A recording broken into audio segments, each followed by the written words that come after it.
سکینہ کے چہرے پہ جب تماچے مارے جا رہے تھے تو تجھے ایک کیف و سرور، تو وہی ہے، فلاں بن فلاں ہے نا تو۔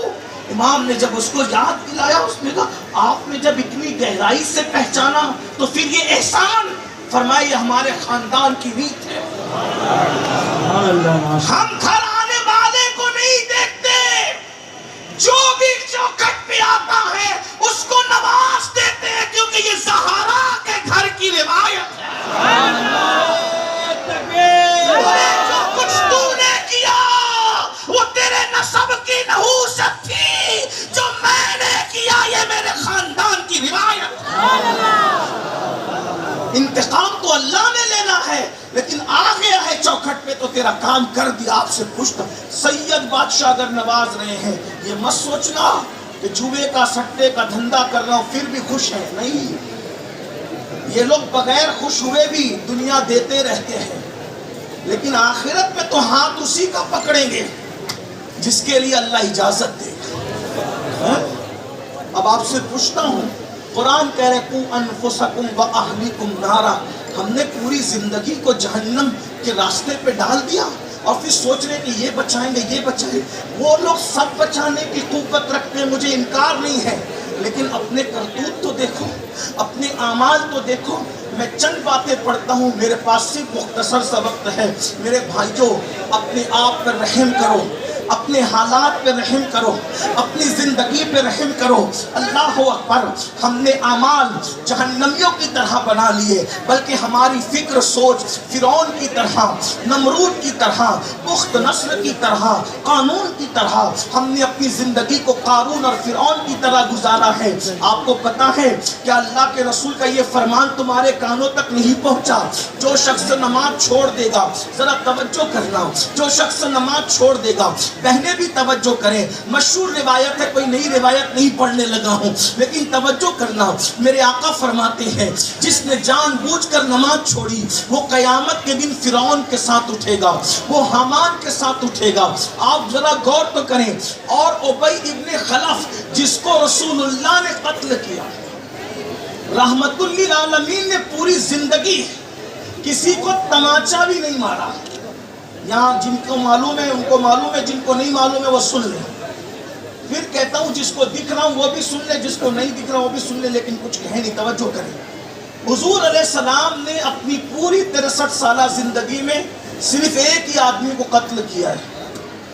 ذرا غور کریں، وہ رحمت للعالمین جو کسی پر ذات کے لیے غصے میں بھی نہیں آتے، جب انہوں نے کسی کو قتل کیا ہوگا تو وہ کتنا بد نصیب ہوگا۔ دنیا کے دو انسان سب سے بد نصیب ہوتے ہیں، ایک جو نبی کو شہید کرتا ہے وہ، اور دوسرا جس کو نبی قتل کرتا ہے وہ۔ غور کیجئے۔ اور پھر نبیوں میں بھی کون سا نبی جو پتھروں کے لیے بھی رحمت ہے، جو درختوں کے لیے بھی رحمت ہے، جو جانوروں کے لیے بھی رحمت ہے، جو کافروں کے لیے بھی رحمت ہے، انہوں نے قتل کیا۔ لیکن ایک بات بتاؤں، اب آپ کے دماغ میں سوال اٹھ سکتا ہے، جب وہ رحمت للعالمین نے تو قتل ایک کو کیا تو کیوں کیا؟ میں نے کہا قتل بھی کیا نا تو شان رحمت للعالمین کے ساتھ قتل کیا۔ توجہ ہے؟ قتل انسان کیسے ہوتا ہے؟ تلوار پیٹ میں بھونک دی جاتی ہے، گردن اڑا دی جاتی ہے، ٹکڑے کر دیے جاتے ہیں۔ سنا کہ نہیں سنا؟ حضور علیہ السلام نے ابن خلف کو کیا کیا پتہ ہے؟ صرف اپنا نیزہ لیا اور اس کو ہلکا سا چبو دی، بس چبو دی۔ یعنی قتل میں بھی رحمت للعالمین کی شان ہے۔ صرف نیزہ چبویا ہے، پورے میدان میں تڑپتا پھرتا تھا۔ ابو جہل نے تانا دیا او نامرد، انہوں نے کیا کیا ہے؟ صرف نیزہ چبویا، تڑپ رہا ہے، زخم تو دکھتا نہیں۔ تو اس نے کہا ابو جہل تو عقل سے کام لے، تو کہتا ہے کہ صرف نیزہ چبویا ہے، ارے یہ نہیں دیکھتا چبویا کس نے ہے؟ جس کے اشارے ناخن سے چاند ٹکڑے ہوتا ہو، وہ جب کسی کو نیزہ چبو دے، فرمایا واللہ وہ اتنا طاقت والا ہے، نیزہ چبونا تو دور کی بات، اگر وہ تھوک دیتے تو بھی میں قتل ہو جاتا۔ پوری زندگی میں کو قتل کیا اس کو ابن خلف کہتے ہیں. اور بے نمازی کس کے ساتھ اٹھے گا؟ فرعون، حامان اور ابن خلف، جس کو حضور نے قتل کی. اتنا بدترین آدمی. کون اٹھے گا؟ بے نمازی. ذرا غور کرو کون ہو. رسول اللہ کے ساتھ اٹھو گے؟ ہم تو یہ خواب دیکھ رہے ہیں ہم مریں گے تو حضور سراہنے لینے آئیں گے. بھائیوں نماز چھوڑو گے تو ان کے ساتھ قیامت میں بھی اٹھنا نصیب نہیں ہوگا. میں بطور بددعا نہیں کہہ رہا ہوں، یہ حدیث ہے. اور حضور کا دشمن ابن خلف جس کو حضور قتل کرے، حضور کے ہاتھوں جو قتل ہوگا بے نمازی اس کے ساتھ اٹھے گا، فرعون کے ساتھ اٹھے گا، حمان کے ساتھ اٹھے گا. اب بتاؤ، ہم تو کہہ رہے ہیں امام حسین کے ساتھ اٹھیں گے، مولا علی کے ساتھ اٹھیں گے، غوث پاک کے ساتھ اٹھیں گے، غریب نواز کے ساتھ اٹھیں گے. میرے بھائیوں آقا نے پہلے حضور علیہ السلام کی حدیث اگر میں کہہ کے چلا جاؤں نا تو لوگوں کو تکلیف ہو کہ بھئی اس نے کیسے کہہ دیا. میں نہیں کہہ رہا، میرے آقا نے فرمایا. حضور کے دشمن کے ساتھ کون اٹھے گا؟ بے نماز. اور جو حضور کے دشمن کے ساتھ اٹھے گا کیا حضور اس کا ہاتھ پکڑیں گے؟ پھر کیوں ٹائم نہیں نکالتے نماز کے لیے؟ کتنے لوگ ہیں جو عشاء پڑھ کر آئے ہیں، ہاتھ مت اٹھانا، کسی کو ذلیل کرنا مقصد نہیں. کتنے لوگ ہیں جو عشاء پڑھ کے اور جانے کے بعد جو فجر پڑھیں گے؟ کچھ نہیں. جلسے میں تو 3 گھنٹے بیٹھ سکتے ہو، 10 منٹ کا ٹائم مسجد میں آ کر نماز کے لیے نہیں نکال سکتے، کیونکہ آپ کو یہ سبق پڑھا دیا گیا ہے نا، پیر نے بخشو ہے. میں تو لوگوں کو یہ کہتا ہوں میرے بھائیوں، پیران پیر غوث پاک تو بے نمازی کو مومن بھی نہیں سمجھتے. قادریت کی ڈگری میں نے نہیں دینا ہے، کپڑا پکڑ کے قادریت کی ڈگری کسی کو ملنی نہیں ہے. لوگ ناراض ہوتے ہیں مجھ سے.